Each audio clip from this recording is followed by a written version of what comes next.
At the start of the movie, we are introduced to Isabel, a lively and cheerful young woman who is about to board a flight to another city for work. While she struggles to fit her luggage into the overhead compartment, a fellow passenger named Cesar steps in and offers his help. This small act sparks a conversation between them, and soon their casual small talk turns into a discussion about their careers. Cesar reveals that he is a classical music critic, essentially someone who criticizes the work of composers who are long dead, which Isabel jokingly comments is quite the prestigious profession. Trying to keep the conversation flowing, Isabel mentions that her very first boyfriend was a classical musician named Pasternak. The name immediately catches Cesar's attention. He recalls the most dreadful music theory piece he was ever assigned to review many years earlier. Coincidentally, the person who submitted that disastrous theory was also named Pasternak. Cesar remembers how mercilessly he tore the work apart in his review, effectively destroying Pasternak's career as a musician, although, he adds, Pasternak later went on to become a successful hockey player.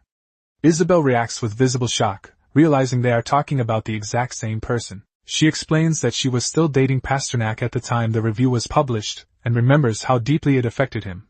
He locked himself in his room for 3 days afterward. Just then, an elderly woman seated nearby becomes interested in their conversation. She turns around and reveals that Pasternak had once been her student back when she was a high school teacher. She recalls him as the strangest student she ever taught, mainly because he wasn't particularly good at anything.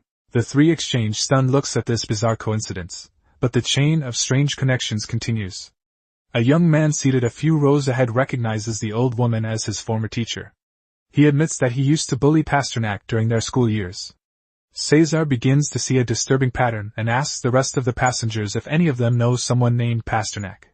To everyone's horror, almost the entire cabin raises their hands.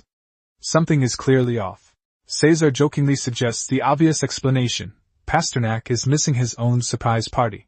This unsettling idea gains more credibility when the passengers realize that none of them actually paid for their tickets.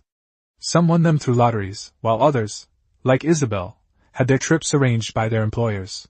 Cesar then asks Isabel how her relationship with Pasternak ended. She admits that she cheated on him with his only friend, who happens to be seated just a few rows behind them.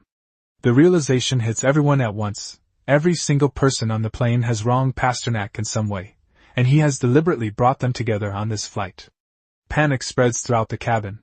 A visibly frightened flight attendant appears and reveals that she was forced to work that day by Pasternak himself, who is the cabin chief.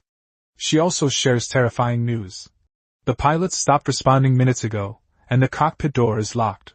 The scene abruptly cuts to an elderly couple peacefully spending time by a swimming pool, enjoying a quiet weekend together. Their calm moment is interrupted by the faint sound of an approaching airplane.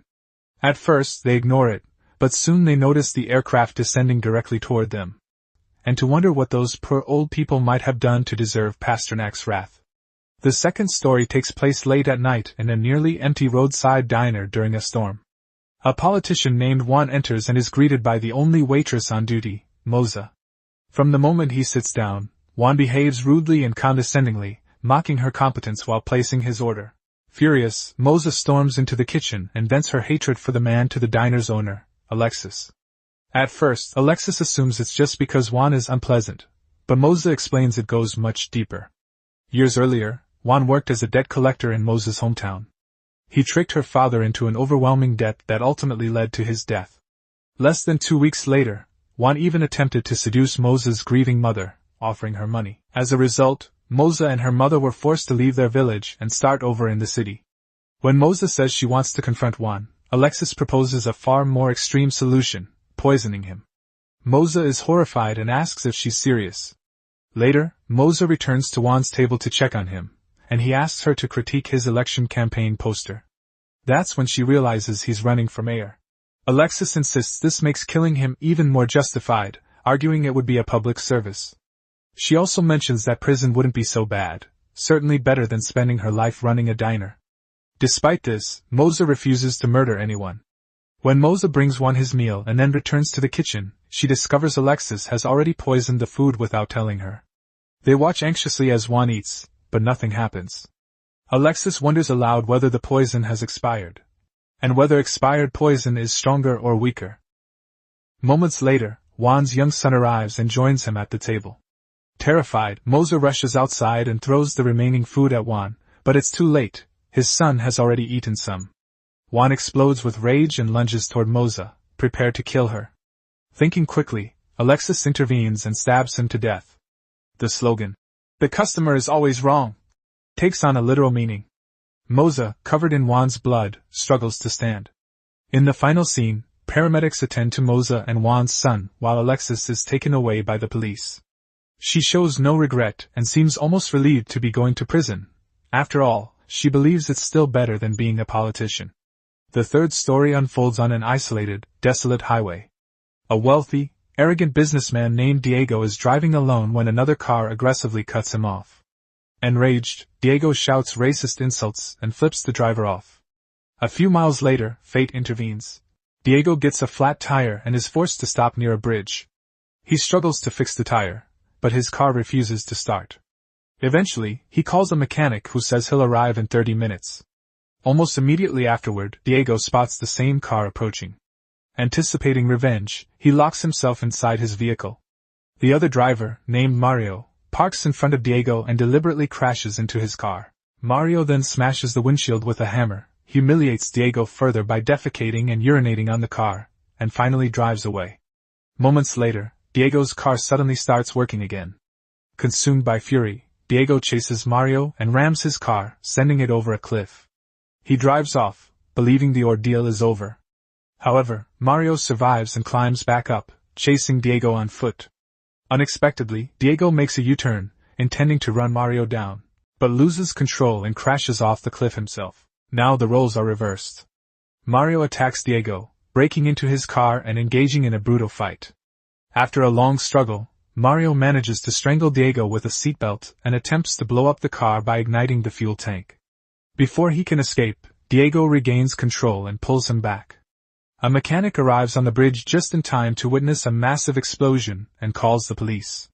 The authorities later find both bodies intertwined and assume they died trying to save one another. The twisted moral: roadside assistance takes way too long. The fourth segment follows Simon, an engineer. After work, he stops at a bakery to buy a birthday cake for his daughter. When he returns, his car is gone, and he finds a parking ticket. Although the curb isn't painted yellow, he had unknowingly parked in a restricted area. Despite being late, Simon goes to the DMV to file a complaint. Instead, he's told he must pay the fine and towing fee before anyone will hear him out. His frustration grows as officials dismiss him. Because of traffic, he arrives home late, and his daughter ends up celebrating her birthday with a cookie instead of a cake. His wife, Melissa, is furious and eventually asks for a divorce, fed up with Simon's obsession over bureaucracy. The next day, Simon returns to the DMV, only to be treated the same way. Overwhelmed, he smashes the glass barrier with a fire extinguisher and is immediately arrested. The incident goes viral, costing him his job and damaging his custody case. Desperate, he searches for work but is rejected everywhere. After his car is towed yet again, Simon calmly pays the fine. Later, while eating breakfast at a cafe, Simon watches his car get towed for the third time. Hours later, an explosion devastates the DMV building. Simon had rigged his car with dynamite. His lawyer claims it was an accident, and public sympathy grows as stories of DMV injustice flood the media. Simon becomes a folk hero, nicknamed Dynamite, and celebrates his birthday in prison with his family. The fifth story begins early in the morning when Santiago returns home from a club and wakes his parents. Soon, the news reports a hit-and-run in which a pregnant woman and her unborn child were killed.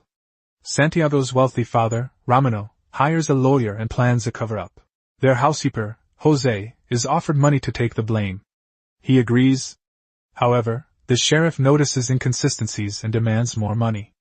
Greed takes over, and everyone raises their price. Ramiro nearly walks away, but a deal is struck.